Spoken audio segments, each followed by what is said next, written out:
Good afternoon. This is HorseRacingNation.com handicapper Jared Horak. In this week's video, we're going to talk 3-year-olds of the class of 2013. We're going to recap the Triple Crown Series that was just completed. We're also going to talk about a couple greatest stakes races that were run last weekend, the Matt Winn and the Pegasus. We'll preview the summer races and then talk about 5 horses to watch for this summer and fall in the 3-year-old division. Now the Kentucky Derby, I think pace makes the race for sure, and then the track condition as well, I think really had a lot to do with the results. Orb ended up winning from off the pace, and then Golden Soul and Revolutionary, your 2-3 finishers, also rallied from far back. The pace was super quick. Malice put blinkers on, set a quick pace. Oxbow was up on the pace and some others, and they just folded. They couldn't keep that pace going, and Orb was able to take advantage. He was best that day. He was on a good roll over the winter into the spring, and he just carried it right into the Derby. Golden Soul, he's still eligible for an entry-level condition. He'll probably be seen in races later this year.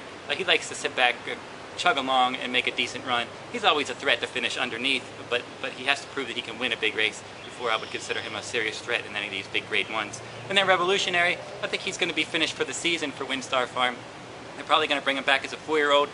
He's a little bit mentally immature, he breaks slow, he loses focus a little bit, but he has a lot of raw ability.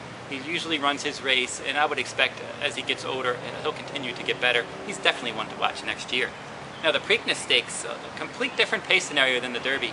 Now Oxbow, who was part of that strong Derby pace, he went out all by himself on Preakness Day under Gary Stevens, controlled the tempo, and went wire to wire, a nice win. Now whenever Oxbow can get out to the front, he's very dangerous. All of his lifetime wins have been when he's been able to control the pace, like he did in the Preakness.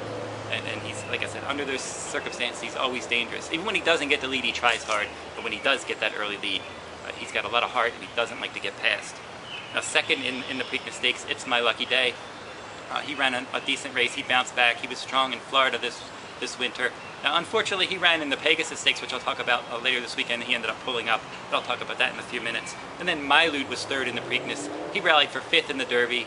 He was second in the Louisiana Derby. That was a productive race this year. He seems to always run his race, but he's another one like Golden Soul. Doesn't win a lot, but he picks up a lot of checks. In the Belmont Stakes, your Kentucky Derby pace setter, Malice, who had blinkers on for the Derby, took blinkers off for the Belmont. He tracked the pace, and he was able to win nicely. But they came home very slow. I don't think any of those horses really wanted anything to do with a 1.5 miles. So Malice sat the right trip, and once he got the lead, nobody was coming after him, and then he was able to win and kick on nicely. Oxbow, your Preakness winner, he was able to hold on for 2nd in the Belmont Stakes, and then Orb, your Derby winner, ended up finishing 3rd. So we'll talk about the Matt Winn Stakes that was run on Saturday night at Churchill Downs. That was a grade 3 event at 1 16th. Code West for trainer Bob Baffert was able to hold off uncaptured. It was a close finish, and they were battling through the stretch, but Code West was able to hold on. Rosie Napravnik rode for Code West for trainer Bob Baffert, and she's been doing well for the Baffert barn. She's won a couple times on Code West, a couple times on Powerbroker, and then she also rode Midnight Lucky to victory in the Acorn Stakes. So she's doing well for Baffert, and as long as she keeps winning, Baffert will most likely keep using her. Uncaptured, he ran a decent race. He likes Churchill Downs. They got him away from Woodbine again. They said he doesn't like to run distance races over poly track. So Churchill, he certainly runs a decent race all the time. And the buyer speed figure came back 92. He's a solid horse along with Code West. And then Abstraction, giving away some experience, ended up finishing 3rd.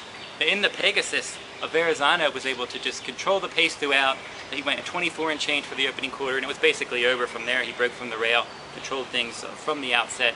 It's My Lucky Day tried to make a run at him, and then Mike Smith felt something funny in his leg, and he pulled him up.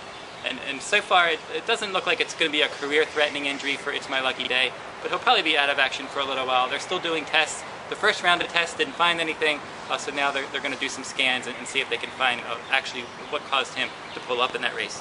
But Verrazano looked good, didn't really face anything. He had an easy trip, and he's one that we'll have to see if he can face some pace pressure in the future, how far he really wants to go. He looks brilliant, maybe at least up to 1 mile. So now we're going to talk about 5 horses this summer, horses that you want to look at. And my first one's going to be Abstraction. Now in that Matt Winn, he finished 3rd, but his inexperience definitely showed. He was bumped at the start, he raced in traffic, then he swung wide in the stretch, and he ended up finishing a decent 3rd. It was only his 4th lifetime start. He overcame some trouble in the Tessio as well. I think he has a lot of upside. He's slightly raised, and I think he's going to put it together at some point this summer, and I would think that a graded race has his name on it for sure.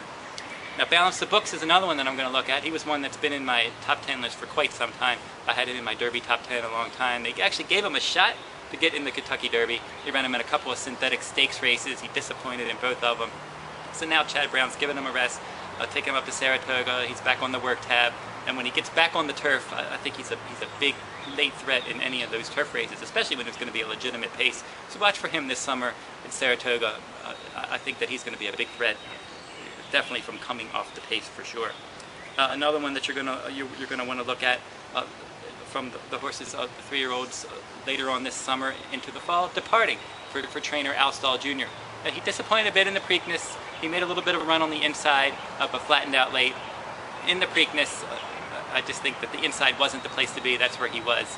And a lot of times the horses, most years coming out of the Derby, do best there. He had won the Illinois Derby. He skipped the Kentucky Derby. He went right into the Preakness, and he ran okay.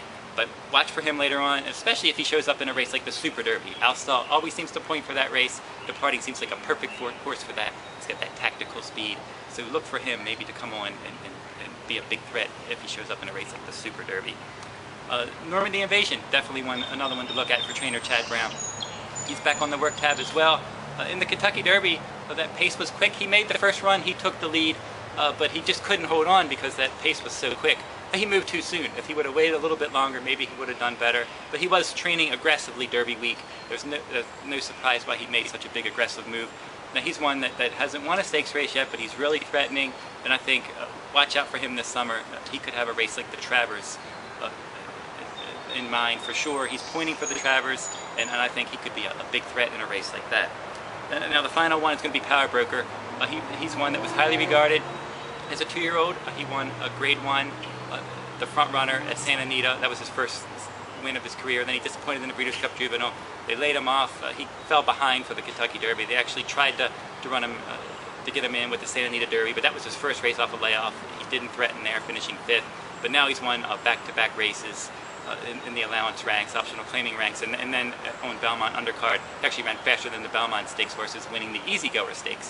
So he's won an optional claimer and then the Easy Goer Stakes. And he's one that's going to probably jump into the graded ranks. Rosie Napravnik will probably stay aboard, and he's one to watch as well later this year.